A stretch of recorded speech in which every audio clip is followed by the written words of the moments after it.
Alhamdulillah, salatu wassalamu ala rasulillah wa ala alihi wa ashabihi wa mawalah wa la hawla wa la quwwata illa billah amma ba'd. Ikhwan dan akhwat, rekan-rekan sekalian dimanapun berada, puji syukur kehadirat Allah subhanahu wa ta'ala atas limpahan karunia-Nya pada kesempatan yang berbahagia ini. Allah menghimpun kita semua di webinar Jalan Bareng bersama Hub.Asia dan Khalif.idn. Mudah-mudahan perjumpaan kita sore ini semuanya mendapatkan keutamaan bermajelis ilmu, dimudahkan jalan ke surga, dicurah-curahkan rahmat, dinaungi sayap-sayap malaikat, diturunkan sakinah ke dalam hati kita dan disebut-sebut nama kita semua dengan bangga pada makhluk-makhluk mulia yang ada di sisi Allah Subhanahu wa ta'ala. Rekan-rekan sekalian, kita masuk kepada pembahasan tokoh kedua yang sangat kita hormati, ulama agung yang telah meletakkan dasar-dasar pemahaman keagamaan kepada kita dengan disiplin yang disebut sebagai mazhab Maliki. Beliau adalah Al-Imam Malik bin Anas bin Malik bin Abi Amr bin Amr Al-Humairi Al-Asbahi rahimahullahu ta'ala. Imam Malik punya ayah namanya Anas bin Malik, tetapi jangan keliru, Anas bin Malik yang ayah Imam Malik bukanlah sahabat Anas bin Malik yang merupakan pelayan kesayangan Rasulullah Sallallahu Alaihi Wasallam. Ini berbeda orang. Anas bin Malik masuk golongan sahabat yang kemudian wafat, salah satu yang paling akhir wafat di antara sahabat-sahabat Nabi SAW. Dan yang luar biasa memang tahun wafatnya Anas bin Malik, sahabat Nabi Shallallahu Alaihi Wasallam, itu bertepatan dengan tahun kelahiran Al-Imam Malik rahimahullah ta'ala, yaitu tahun 93 Hijriyah menurut riwayat yang paling sahih, karena ada beberapa perbedaan pendapat tentang kelahiran Imam Malik. Ada yang mengatakan tahun 93, 95, 94, ada yang mengatakan tahun 90. Tetapi riwayat dari Imam Yahya bin Yahya Al-Andalusi adalah yang paling diterima sebagai yang paling sahih, karena beliau mendengar sendiri Imam Malik rahimahullah ta'ala mengatakan, aku lahir tahun 93 Hijriyah, dan itu adalah tahun kematian sahabat Anas bin Malik. Adapun Anas bin Malik, ayahanda dari Imam Malik, adalah juga ulama, tetapi status beliau adalah ulama dari kalangan tabi'in, bukan dari kalangan sahabat. Tabi'in berarti bertemu dengan para sahabat dan beriman kepada Allah dan Rasulnya, dan mereka meriwayatkan dari para sahabat. Nah, Anas bin Malik yang ayahnya Imam Malik, ini beliau selain dikenal sebagai ulama, beliau dikenal sebagai orang yang ahli dalam membuat anak panah dan mata panah. Jadi memang keahliannya ini keahlian membuat anak panah dan mata panah, sesuatu yang nanti akan menjadi kegemaran dari cucunya, yaitu putra Imam Malik, gitu ya, Abdullah bin Imam Malik. Itu seorang yang sangat tangkas dalam berburu. Jadi putranya Imam Malik itu tidak mewarisi keulamaan dari ayahandanya, tapi justru menjadi seorang yang sangat tangkas dalam berburu. Ini salah satu hal yang unik yang konon membuat Imam Malik agak bersedih, tapi beliau mengatakan likullin maziyah, setiap orang diberi Allah keutamaan masing-masing, tidak selalu anak ulama menjadi ulama. Tetapi Imam Malik sendiri ayahandanya adalah ulama dari kalangan tabi'in, demikian pula kakeknya yang bernama Malik bin Abi Amir Al-Asbahi adalah seorang yang hijrah dari negeri Yaman di masa kekhalifahan Sayyidina Umar bin Khattab menuju Madinah. Di Madinah, Malik bin Abi Amir ini kemudian banyak berguru kepada Sayyidina Umar bin Khattab, Sayyidina Utsman bin Affan, Sayyidina Talha bin Ubaidillah, dan Ummul Mukminin Aisyah radhiyallahu anha. Ini beliau menjadi sangat terpelajar, menjadi ulama dari kalangan tabi'in juga. Dan bahkan beliau juga sangat dekat dengan Sayyidina Utsman. Di antara buktinya, Malik bin Abi Amr Al-Asbahi termasuk panglima yang diutus Sayyidina Utsman bin Affan untuk ikut melakukan futuh Afrika, melakukan penaklukan di beberapa negeri di Afrika, khususnya sub-Sahara, daerah-daerah sekarang yang disebut sebagai Mauritania, Mali, Nigeria, dan lain sebagainya. Dan menjadi sebuah keunikan pada zaman seba'da Imam Malik bin Anas, daerah-daerah yang dulu ditaklukkan oleh kakeknya ini menjadi daerah-daerah yang sangat setia dalam memahami agama dengan mempergunakan mazhab Maliki, mazhabnya Imam Malik bin Anas bin Malik bin Abi Amir bin Amr al-Asbahi al-Humairi. Nah, beliau lahir tahun 93 Hijriah, ibundanya bernama Aliyah binti Syarik al-Azdiyah dari suku Azd yang juga berasal dari negeri Yaman. Jadi baik dari jalur ayah maupun jalur ibu, Imam Malik bin Anas ini berasal dari kalangan Arab yang berasal dari negeri Yaman dan berhijrah di masa kakek beliau menuju ke Madinah. Kemudian perlu kita ketahui juga ada keluarga beliau ini keluarga ulama sebenarnya, karena ada salah satu paman beliau sekaligus nanti akan menjadi salah satu gurunya namanya Imam Nafi'. Ini menjadi Maula Ibnu Umar, menjadi orang yang dibebaskan dari perbudakan oleh Sayyidina Abdullah bin Umar radhiyallahu anhuma, kemudian menjadi guru beliau yang sangat beliau hormati. Dan perlu kita ketahui dalam ilmu hadis ada yang disebut sebagai sanadud dahab, sanad emas. Apa itu sanad emas? Nah, sanad emas itu menurut sebagian ulama, kalau kemudian Imam Malik mengatakan balaghani an Nafi' an Ibni Umar an Rasulillahi sallallahu alaihi wasallam atau an sahibi hadzal qabri sallallahu alaihi wasallam. Karena Imam Malik kalau meriwayatkan hadis biasanya di Raudhah, beliau tinggal menunjuk makam Rasulullah SAW di seberang Raudhah dan beliau mengatakan an sahibi hadzal qabri sallallahu alaihi wasallam, dari pemilik kubur ini sallallahu alaihi wasallam. Jadi disebut sanad emas itu kalau Imam Malik mengatakan balaghani an Nafi' telah sampai kepadaku dari Nafi' an Ibni Umar dari Abdullah bin Umar radhiyallahu anhuma an sahibi hadzal qabri sallallahu alaihi wasallam dari pemilik kubur, penghuni kubur yang ada di seberang Raudhah yaitu Nabi Muhammad sallallahu alaihi wasallam. Itu disebut sanadud dahab. Para ulama hadis berikutnya menambahkan disebut sanadud dahab kalau kemudian dari Imam Malik turun kepada Imam Syafi'i. Jadi kalau Imam Asy-Syafi'i berkata balaghani an Malik an Nafi' an Ibni Umar an Rasulillah sallallahu alaihi wa alihi wasallam, itu disebut sebagai sanad emas. Kalau sudah sanad emas tidak perlu dipertanyakan, pasti hadisnya sahih baik riwayat maupun matannya, sehingga kemudian diterima secara umum sebagai hujjah oleh berbagai ulama dari seluruh penjuru dunia pada masa itu. Jadi ini yang disebut sebagai sanad emas. Imam Nafi' salah satu paman beliau menjadi salah satu guru utama beliau. Nah, ibunda Imam Malik ini memberikan satu pengaruh yang sangat besar kepada putranya, karena beliaulah yang membekali putranya dan mendorong, memotivasi untuk belajar ilmu agama.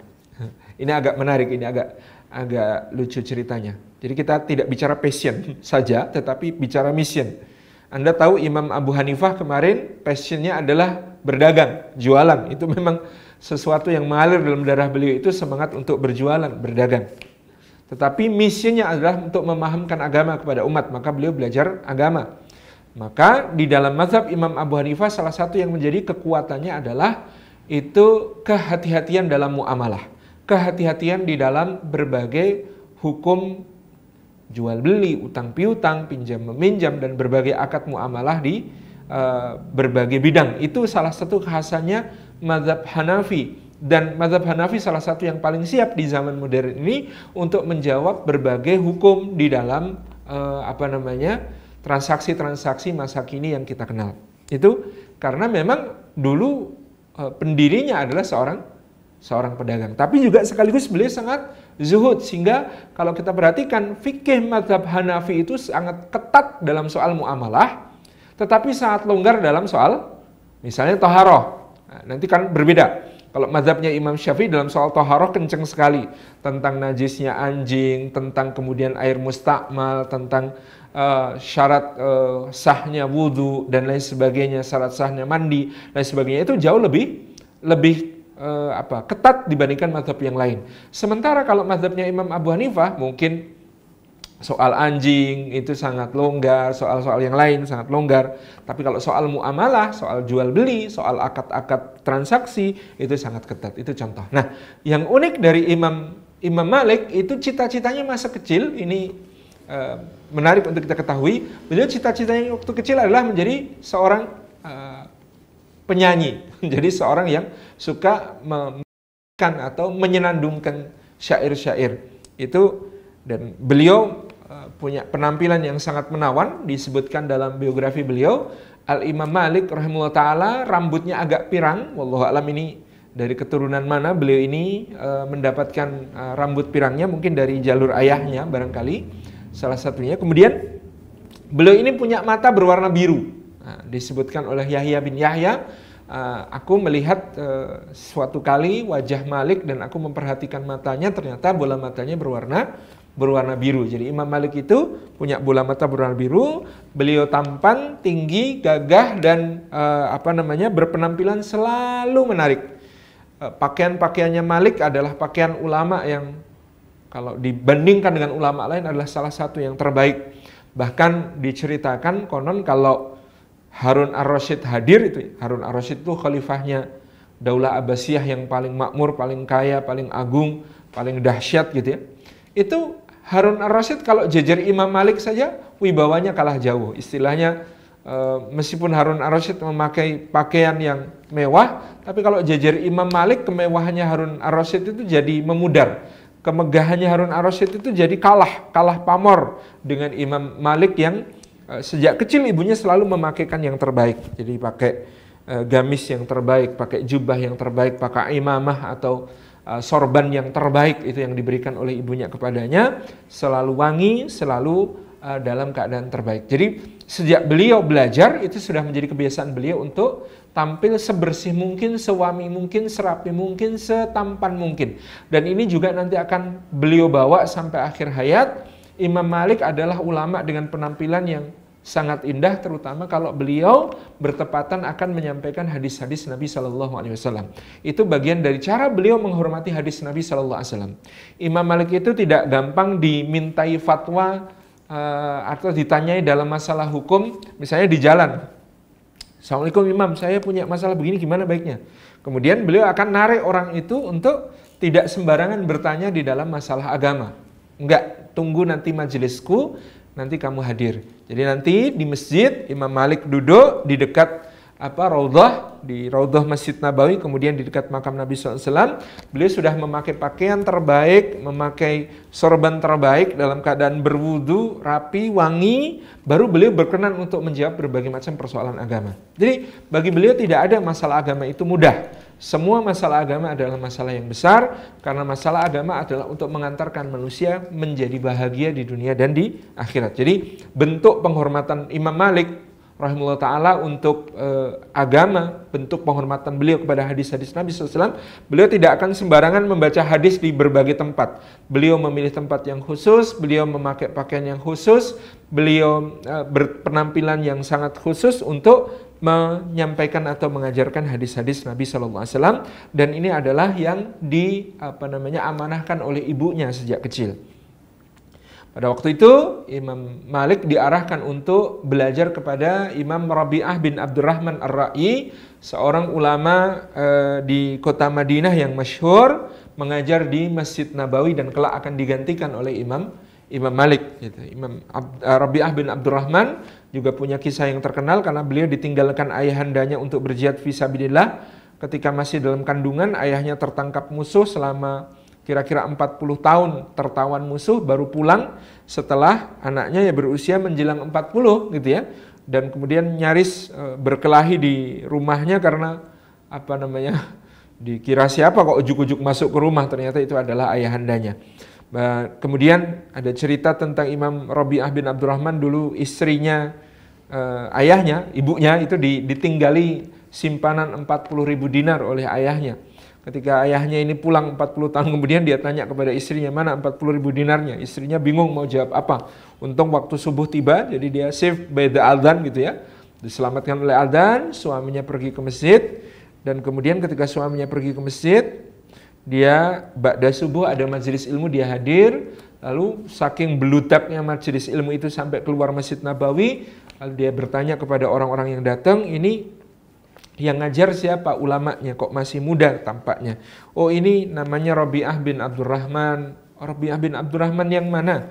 Yang bapaknya hilang 40 tahun yang lalu, gitu ya. Bapaknya kaget, loh, itu anak saya loh, baru ngeh, itu yang ngajar adalah putranya. Lalu dia pulang ke rumah, nangis, istrinya tanya, ada apa bang? Gitu. Kata suaminya, aku haru, kenapa kau tidak cerita anak kita sudah menjadi seorang ulama dan menjadi pengajar di Masjid Nabawi.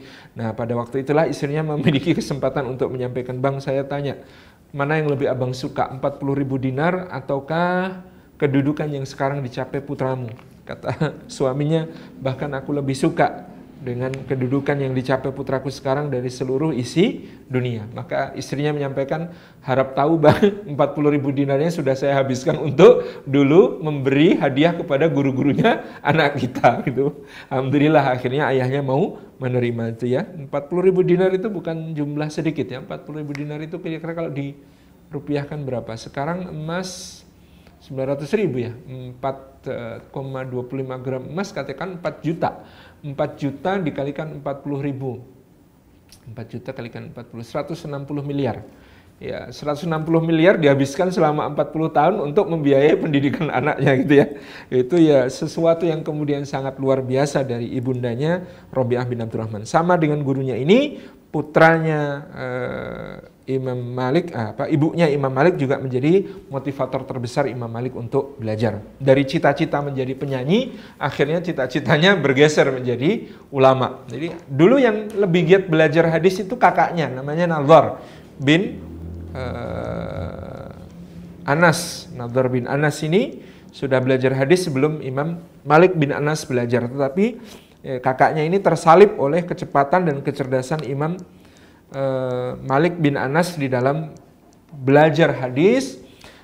Setelah belajar dari Rabi'ah bin Abdurrahman, seperti pesan ibunya, datanglah ke majelisnya Rabi'ah, belajarlah darinya, bukan hanya ilmunya, tetapi sebelum itu belajarlah dari adab-adabnya. Kemudian beliau berguru kepada Abdurrahman bin Hurmus. Abdurrahman bin Hurmus ini adalah ulama besar juga di kota Madinah yang kemudian mengajar di Masjid Nabawi juga. Hanya mungkin jadwalnya berbeda dengan Rabi'ah bin Abdurrahman. Kalau Rabi'ah bin Abdurrahman ba'da subuh, Abdurrahman bin Hurmus mungkin jadwal di waktu yang lain, gitu ya. Nah, nanti semua jadwal diambil alih Imam Malik dari guru-gurunya, gitu ya. Nah, Abdurrahman bin Hurmus ini salah satu guru favoritnya Imam Malik, dan Imam Malik akan mewarisi satu kalimat yang luar biasa dari gurunya. Apa itu? Gurunya ini mengatakan bahwa ilmu itu ada 3. Apa saja ilmu itu ada 3? Yang pertama Al-Quranul Karim, yang kedua Sunnah Rasulullah SAW, yang ketiga adalah perkataan la adri, artinya aku tidak tahu. Jadi ilmu itu ada 3, Quran, Sunnah, dan la adri. Quran, Sunnah, dan perkataan aku tidak tahu. Kita tidak boleh malu, kata gurunya ini, untuk mengatakan aku tidak tahu pada apa yang memang kita tidak tahu. Ini menjadi dasar yang sangat kokoh bagi keilmuan Imam Malik di waktu berikutnya, termasuk beliau ini sangat jarang membahas persoalan-persoalan fikih yang berasal dari luar Madinah. Ketika ditanyakan kepada beliau, maka beliau kalau tidak tahu ya akan menjawab tidak tahu. Jadi pernah ada utusan datang dari Maghrib. Maghrib itu Maroko, ya, tempat kuliahnya Ustadz Abdul Somad. Dari Maroko sampai ke Madinah itu 3 bulan perjalanan. Kita bisa bayangkan, dari Maroko sampai ke Madinah itu 3 bulan perjalanan, itu ya, lewat Sahara, lewat darat, lewat dari Maroko ke Tunisia, ke Aljazair, ke Libya, ke Mesir, baru nyebrang ke Jazirah Arab menuju Madinah. Itu perlu waktu 3 bulan. Jadi dia bawa 40 pertanyaan. 40 pertanyaan yang dikumpulkan dari seluruh penduduk Maghrib. Ini 40 ini dimintakan fatwa kepada Imam Malik. Kemudian Imam Malik ternyata cuma jawab 8. Dari 40 itu cuma dijawab 8. 32 nggak dijawab. Maka orang itu mengatakan, wahai Imam, apa yang harus kukatakan kepada penduduk Maghrib yang telah jauh-jauh mengirimku? Kalau aku datang sejauh ini ke Madinah, lalu engkau tidak menjawab pertanyaan-pertanyaanku, dan merupakan titipan dari mereka, kata Imam Malik rahimahullah ta'ala, ya katakan saja kepada penduduk Maghrib, Malik tidak tahu. Itu clear, gitu ya. Jadi pernah satu saat ada orang menanyakan satu permasalahan agama kepada beliau, beliau menjawab juga la adri, aku tidak tahu. Kenapa? Kok bisa orang seperti engkau kok tidak tahu, gitu ya? Kata Imam Malik, orang-orang bertanya kepada kami tentang satu persoalan yang kami tidak memiliki pengetahuan tentangnya, mereka yang bertanya tidak sadar bahwa kalau kami sampai menjawab, itu artinya mereka telah mendorong kami ke dalam neraka jahanam, karena kami dipaksa untuk menjawab persoalan yang kami tidak tahu. Inilah Imam Malik dan kepribadiannya yang luar biasa. Beliau berguru kepada Abdurrahman bin Hurmuz selama 13 tahun, dan kemudian gurunya ini meninggal, kemudian majelisnya Abdurrahman bin Hurmuz ini diserahkan kepada Imam Malik rahimahullah ta'ala. Nah, guru-gurunya Imam Malik ini banyak sekali, tidak cuma yang sudah kita sebut tadi, ada Imam Az-Zuhri. Imam Az-Zuhri ini dari kabilah Bani Zuhrah, berkerabat dengan keturunan Sayyidina Sa'ad bin Abi Waqqas dan Abdurrahman bin Auf. Kemudian ada Imam Yahya bin Sa'id, kemudian guru-guru beliau yang lain ada yang selain tentu guru utamanya Rabi'ah bin Abdurrahman dan Imam Abdurrahman bin Hurmuz, ada Imam Nu'aiman al-Mujmar, Imam Zaid bin Aslam, tentu Nafi' Maula Ibnu Umar adalah guru utama beliau dari pamannya. Kemudian ada Imam Az-Zuhri, Sa'id al-Maqburi, kemudian ada Abu Zaid gitu ya, dan lain sebagainya. Ini guru-guru beliau sangat banyak. Beliau diceritakan menghimpun riwayat hadis itu kira-kira dari 1.300 orang gitu ya. Jadi ini yang kemudian menjadikan Muwatta itu pada mulanya berjumlah 100.000 hadis. Kitab utama beliau, karya beliau namanya Kitabul Muwatta, itu dari 100.000 hadis. Beliau saring, hanya beliau ambil 10.000. Dari 10.000 itu beliau saring lagi, hanya beliau sisakan 5.000. Nah, proses penyaringannya itu selama kurang lebih 40 tahun. Jadi menyaring 100.000 hadis menjadi hanya sekitar 5.000, itu pun masih beliau pilih lagi riwayat-riwayat yang mirip, sehingga beliau gabungkan, tidak semua beliau tulis dalam kitab Al-Muwatta, sehingga di dalam Al-Muwatta hanya tersisa kira-kira 600 musnad, 600 hadis yang bersanad sampai Rasulullah SAW. Ada 222 hadis mursal. Mursal itu artinya ada hadis yang sanadnya tersambung tapi tidak menggunakan kata balaghani gitu ya.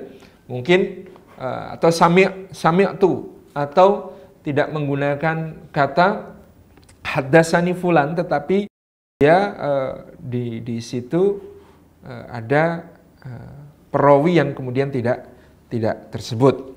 Kemudian ada 613 hadis mauquf. Mauquf itu artinya berhenti sebagai qaul dari sahabat, tidak sampai kepada Nabi SAW.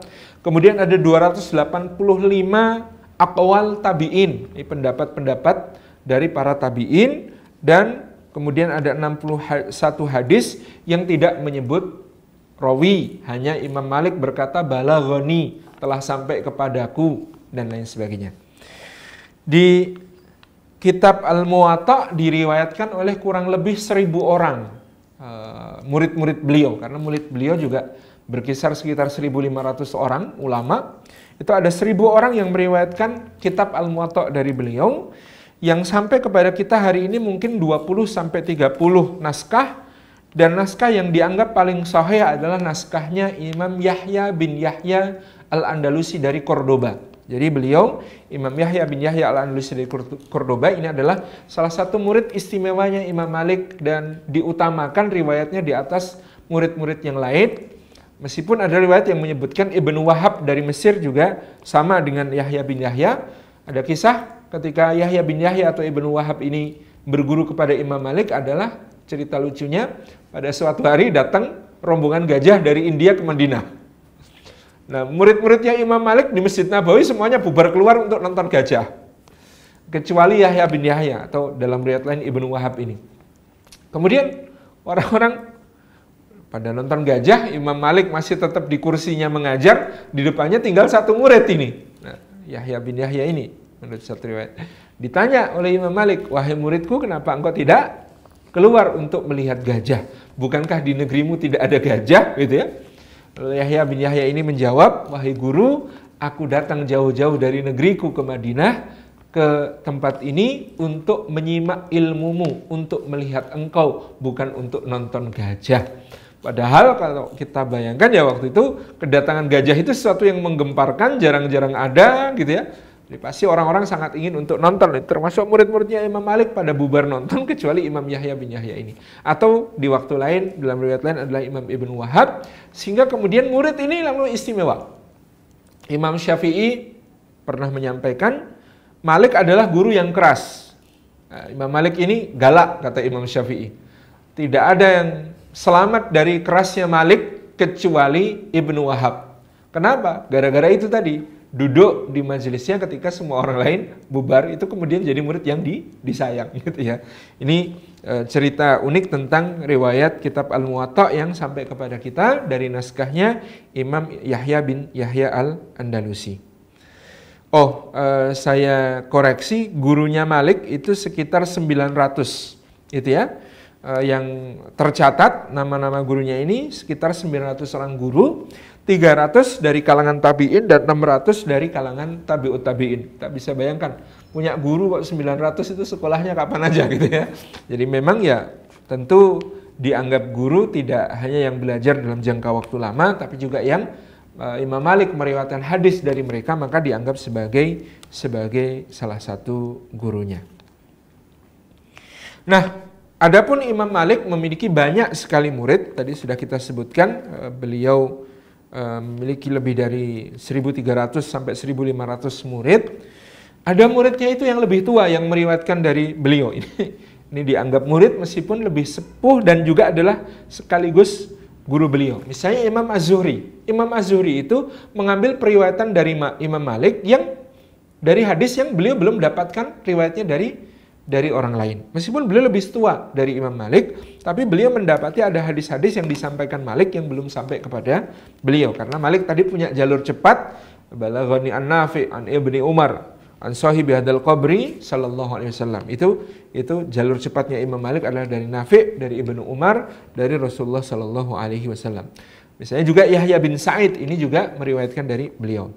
Ada murid-murid beliau yang sebaya dengan beliau ini. Dianggap murid meskipun secara usia dan keulamaan sebaya dengan beliau.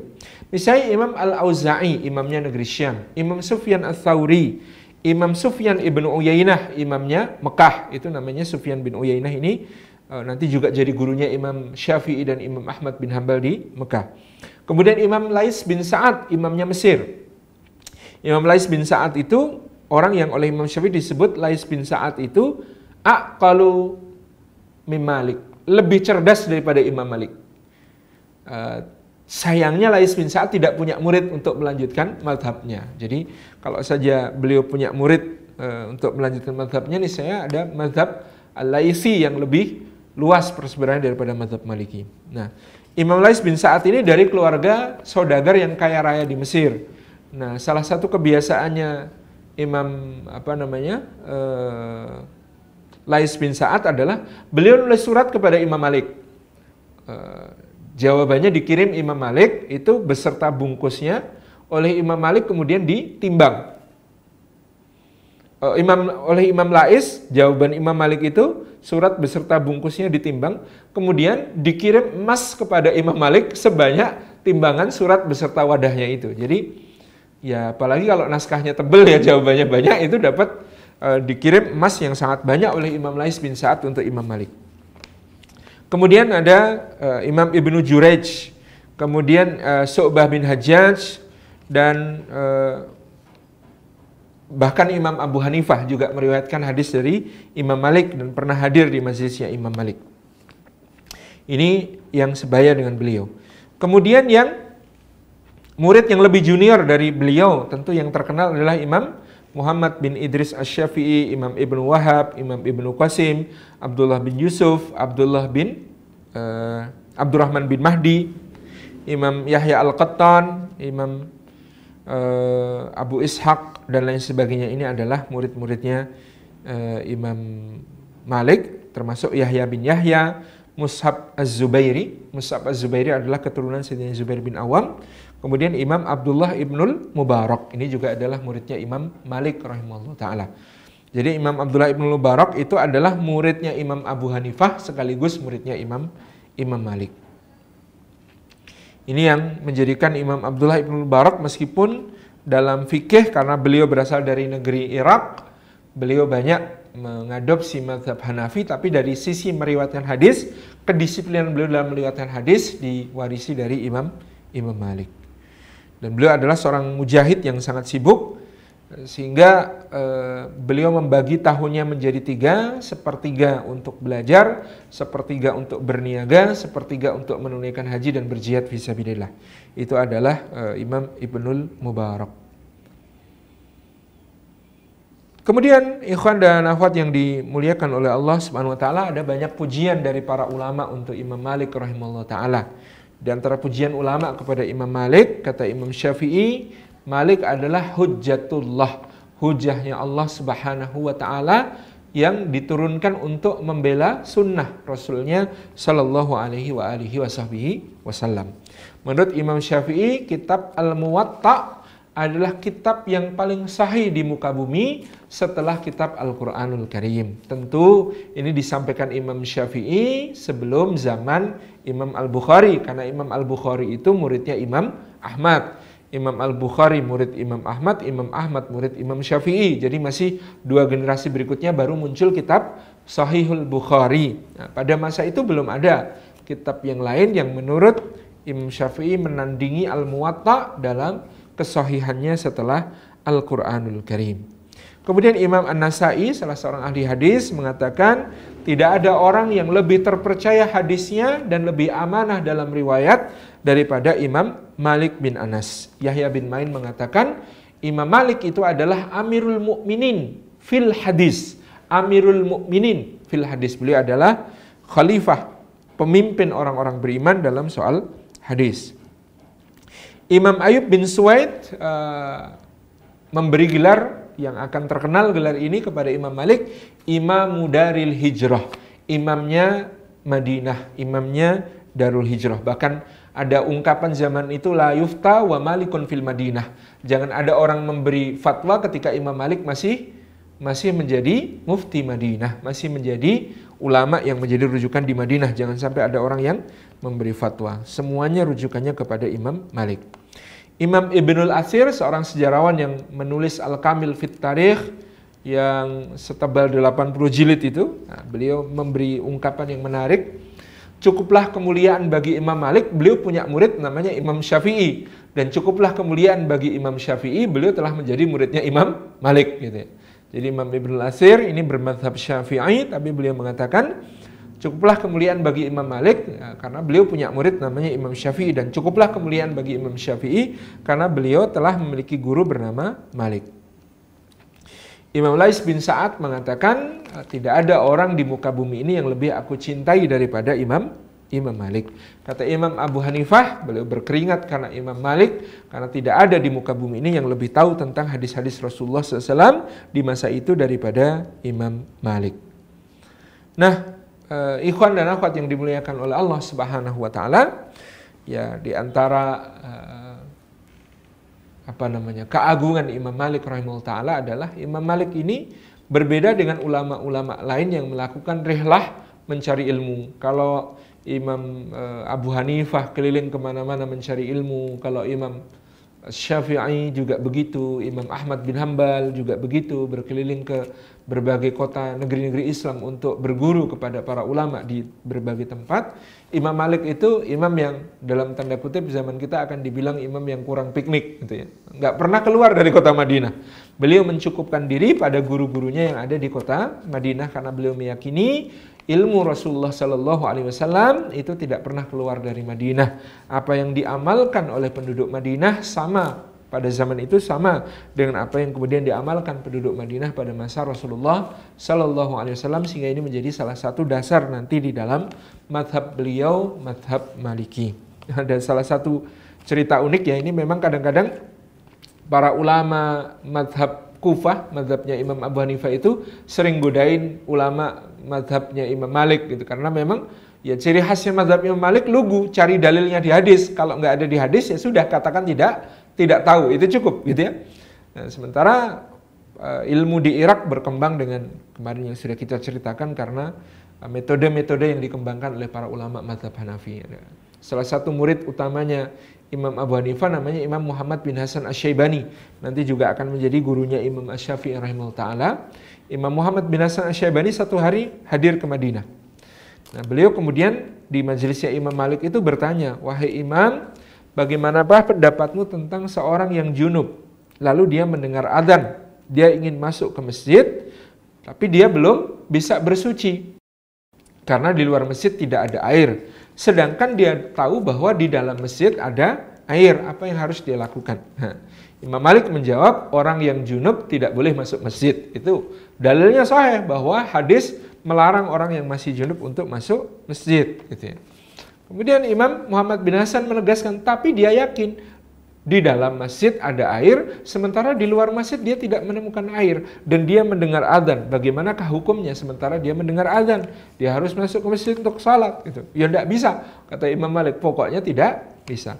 Makanya kemudian orang-orang pun meminta Imam Malik coba tanya balik kepada dia. Gitu. Makanya Imam Malik menanyakan, menurutmu bagaimana? Kalau menurutmu, kata Imam Muhammad bin Hasan, kalau menurutku karena di luar masjid tidak ada air, maka orang junub ini hendaknya tayamum dengan niat dibolehkan untuk masuk masjid. Karena tidak ada air, karena dia mendengar adzan, maka dia masuk masjid dengan tayamumnya. Sampai di dalam masjid karena ada air, maka tayamumnya telah batal, dia hendaknya mandi, lalu kemudian dia mengikuti salat.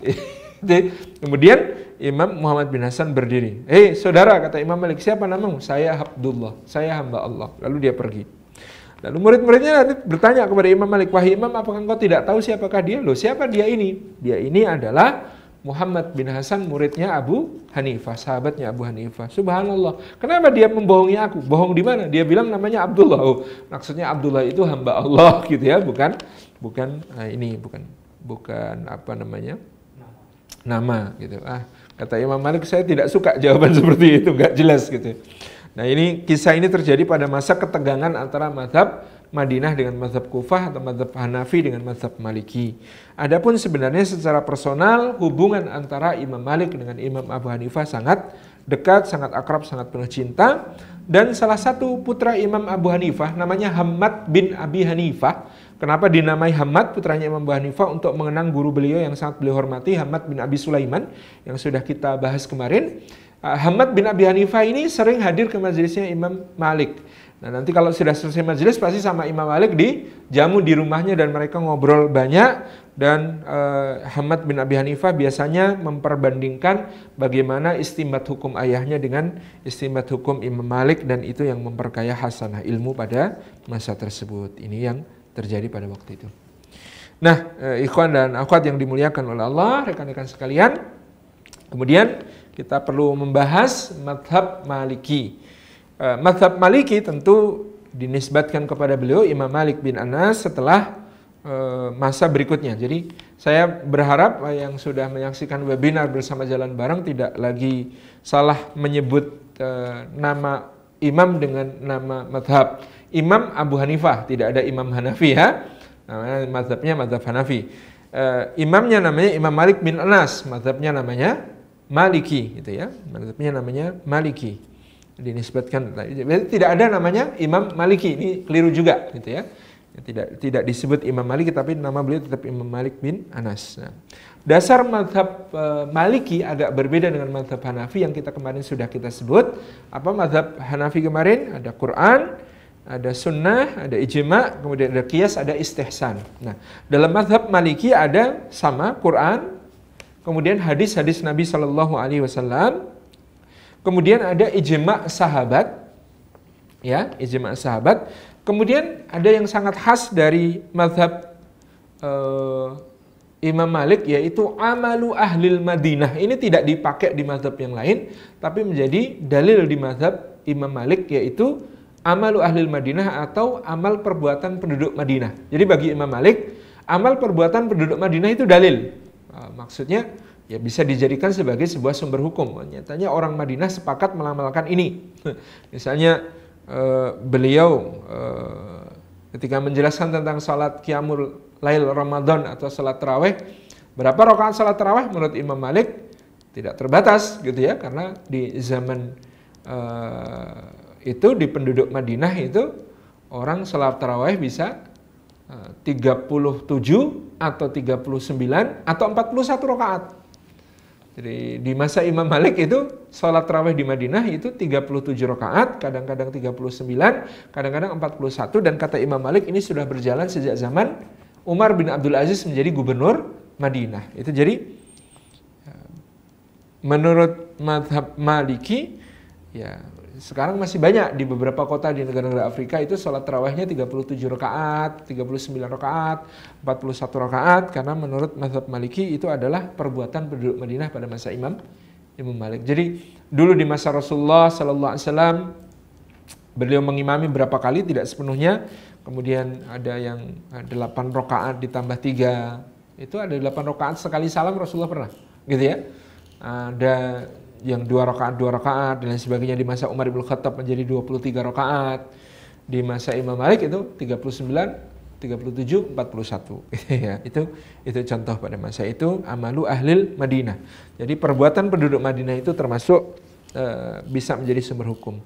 Kemudian istislah atau maslahatul mursalah. Kemudian ada saddud dara'i atau menutup pintu-pintu kerusakan.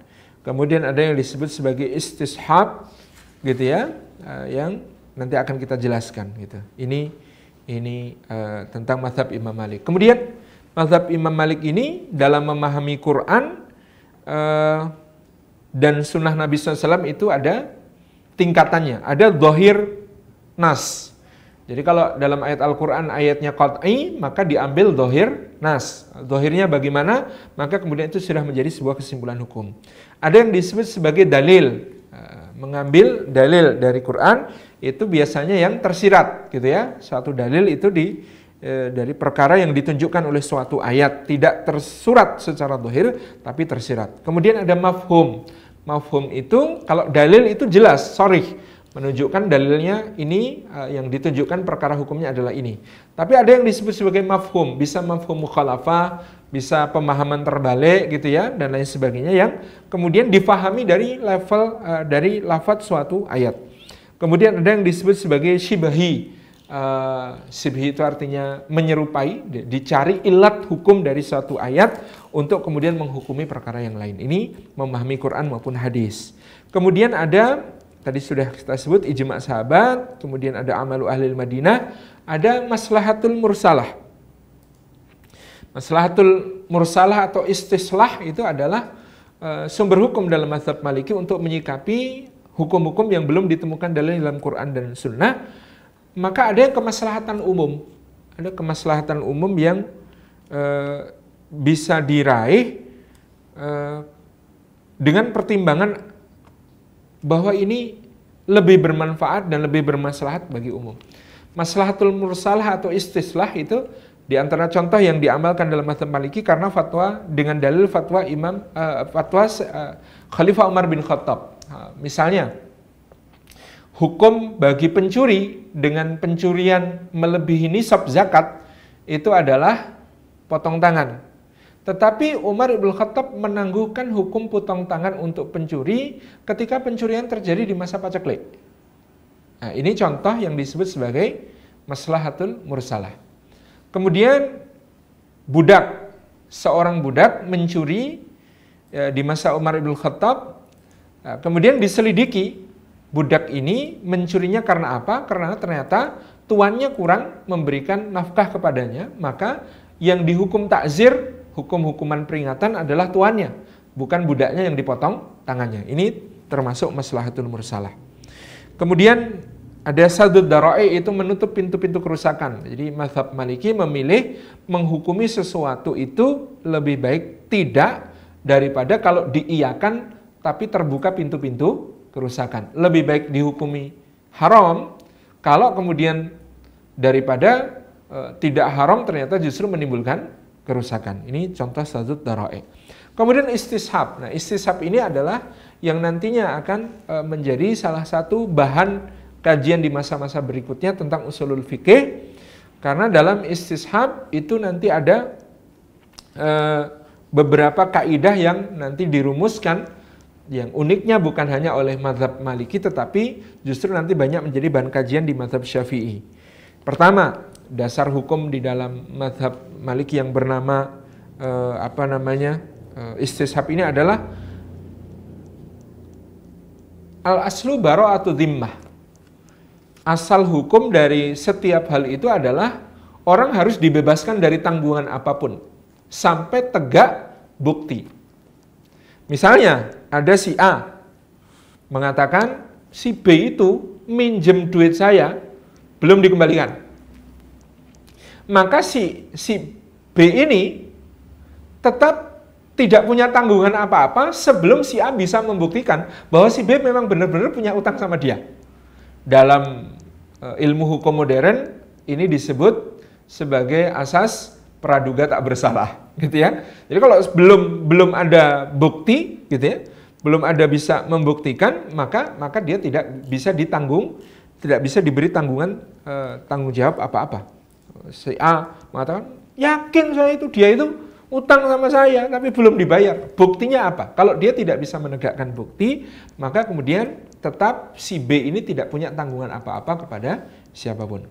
Dalam rumusan berikutnya di mazhab Syafi'i akan dimunculkan kaidah, gitu ya, bagi penuduh harus menyertakan bukti, gitu ya.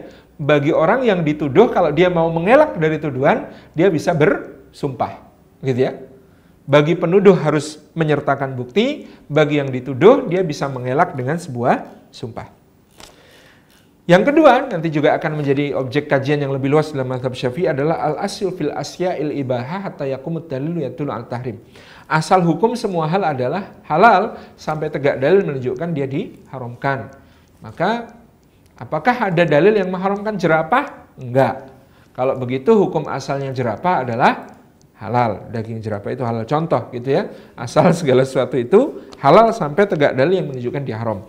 Yang ketiga, al-aslu baqa'un makana ala makana. Suatu hukum itu tetap tegak, gitu ya, sebelum ada hal yang meyakinkan yang bisa membatalkannya. Contoh, bahwa orang niatnya puasa, lalu dia makan sahur. Waktu makan sahur itu, dia yakin dia belum masuk waktu subuh, gitu ya. Tapi terus setelah pagi, dia diberitahu temennya bahwa tadi itu saya pas lewat tempat kamu itu tadi itu saya sudah dengar azan. Padahal ketika dua orang ini lewat tempat dia tadi, dia masih makan, gitu ya. Nah, bagaimana hukum puasanya? Hukum puasanya tetap tegak karena dia tadi sudah yakin bahwa itu adalah sesuatu yang yakin dia belum masuk waktu subuh. Ini nanti akan menghasilkan yang keempat yang disebut sebagai istishab al-wasf atau sifat, gitu ya. Al-yaqinu la yuzalu bisyak, bahwa sesuatu yang yakin tidak bisa dikalahkan oleh sesuatu yang berdasarkan keraguan. Dalam mazhab Maliki misalnya jadi kenceng. Seorang yang hilang itu tetap dianggap masih hidup sebelum datang kabar bahwa dia meninggal. Kalau jelas meninggal, baru nanti warisnya dibagi, gitu ya. Jandanya baru menghitung masa iddah dan lain sebagainya, lalu boleh dinikahi lagi dan sebagainya. Jadi kalau dia masih dalam status hilang, tidak ada kabar bahwa dia masih hidup, gitu ya, itu dia tetap dihukumi masih hidup, gitu ya.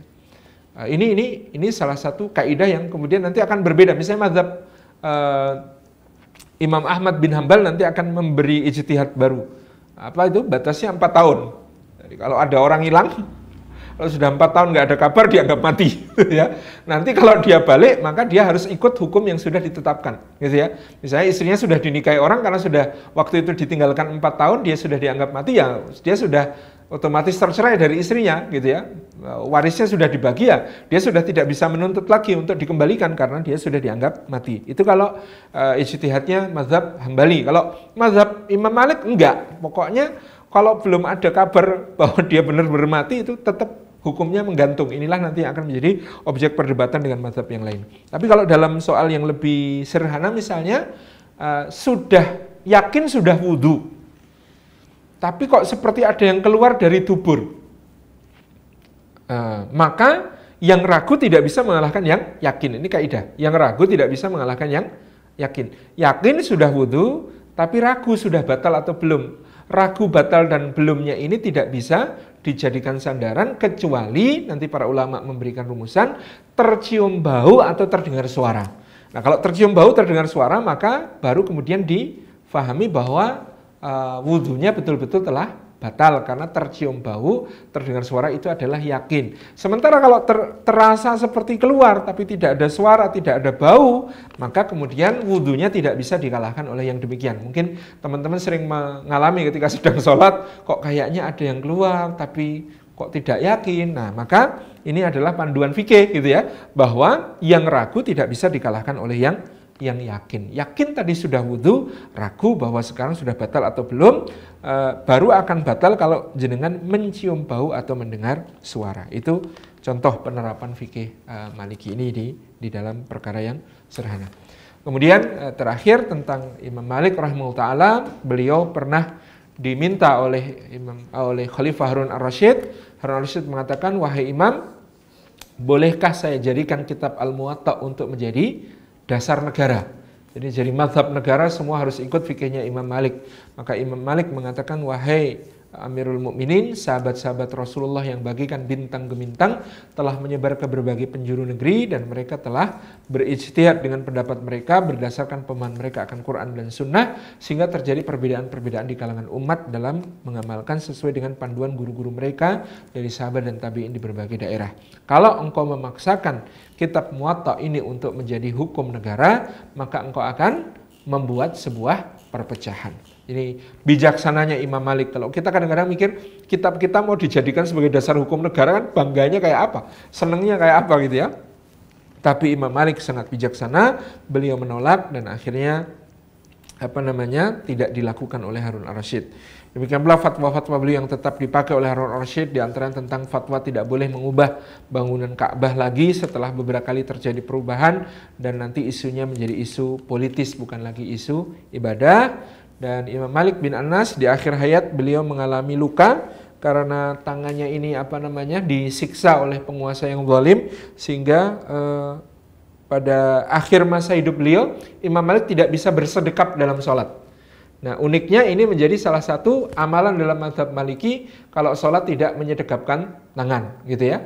Ini padahal sebenarnya karena dulu Imam Malik di akhir hayat beliau tidak bisa lagi menggunakan tangannya untuk bersedekap karena disiksa oleh penguasa yang zalim yang memaksa beliau untuk menjadi qadhi atau yang kemudian menekan beliau karena beliau memihak kepada beberapa ahlul bait yang berlindung kepada beliau pada masa itu. Kemudian juga Imam Malik ibn Anas ini di akhir hayat selama beberapa waktu tidak hadir ke Masjid Nabawi sampai ditanya oleh orang, bahkan menurut beberapa riwayat sampai berapa tahun tidak ke Masjid Nabawi di akhir hayatnya. Ditanya kenapa Imam Malik, sungguhnya tidak ada yang menghalangi beliau kecuali sebuah penyakit. Beliau malu atas penyakit itu.